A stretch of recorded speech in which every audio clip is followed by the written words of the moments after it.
Exercice 2, une histoire d'axe de symétrie. Déterminer la nature, préciser sa particularité, de chaque triangle ci-dessous en utilisant le vocabulaire associé.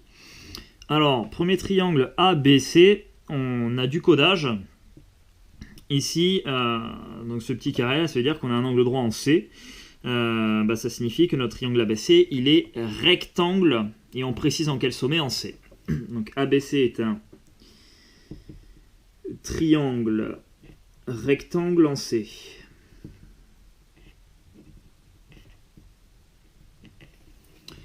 Ensuite, notre deuxième triangle DEF, on a encore du codage ici pour nous dire que les côtés DF et FE ont la même longueur. Il y a un triangle qui a au moins deux côtés de la même longueur, c'est ce qu'on appelle un triangle isocèle. Et là encore, on va préciser en quel sommet, c'est en F que mon triangle est isocèle, puisque ce sont les longueurs FD et FE qui sont égales. Donc DEF est un triangle isocèle en F. Et enfin, notre dernier triangle GHI, on a encore le codage ici pour nous dire que les trois côtés du triangle ont la même longueur et c'est ce qu'on appelle un triangle équilatéral. Alors là, tu n'as pas besoin de préciser en un sommet particulier, puisque les trois longueurs sont les mêmes. Donc GHI est un triangle équilatéral.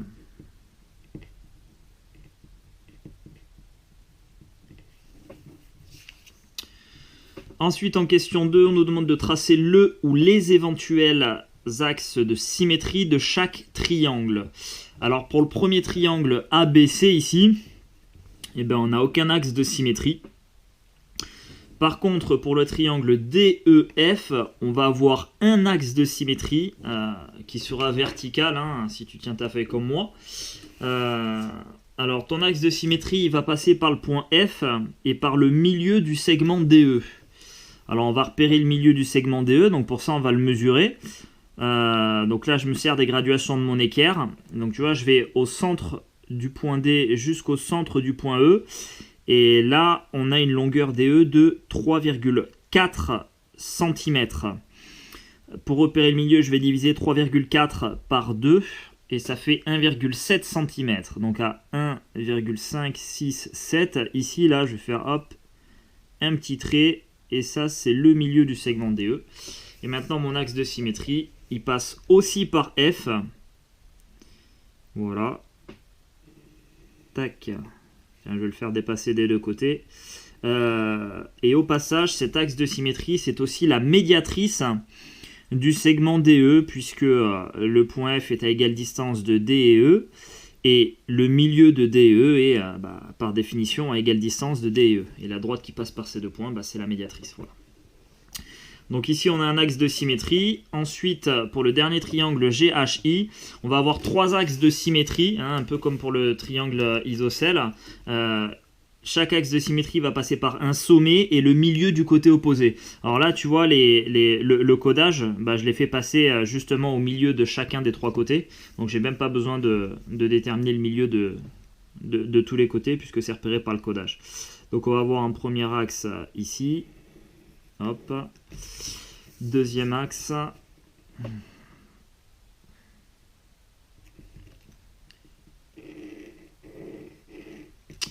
Et troisième axe de symétrie par le troisième sommet.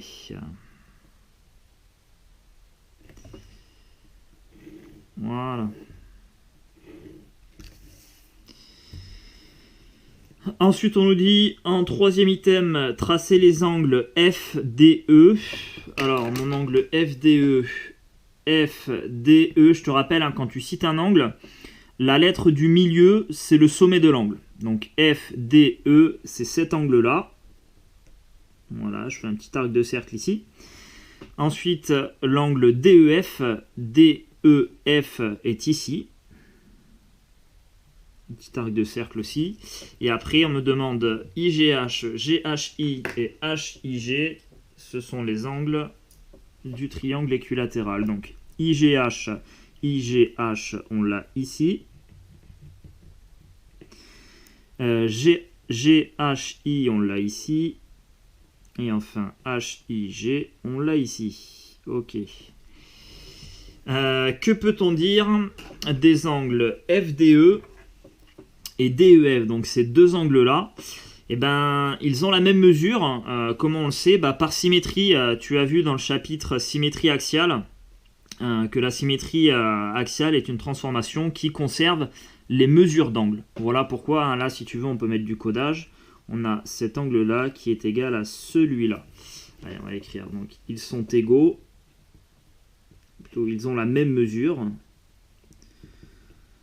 Ils ont la même mesure par symétrie.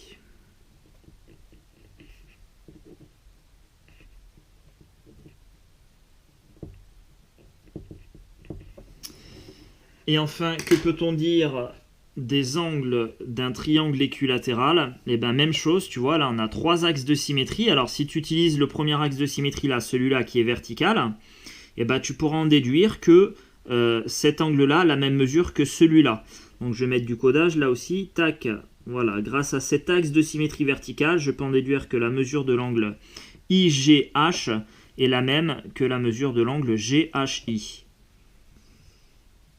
Et après, tu tournes, tu vas te servir de ce deuxième axe de symétrie, par exemple, pour dire que cet angle-là aura la même mesure que celui-là, puisque le symétrique de H par rapport à cet axe-là, c'est le point I. Voilà, et finalement, les trois angles d'un triangle équilatéral ont la même mesure. Donc, que peut-on dire des angles? Eh bien, là encore, hein, ils ont la même mesure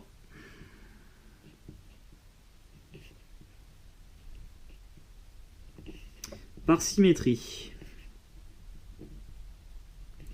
Donc voilà, ça c'est la propriété angulaire des triangles isocèles et équilatéraux. Donc dans un triangle isocèle, tu as deux angles de même mesure.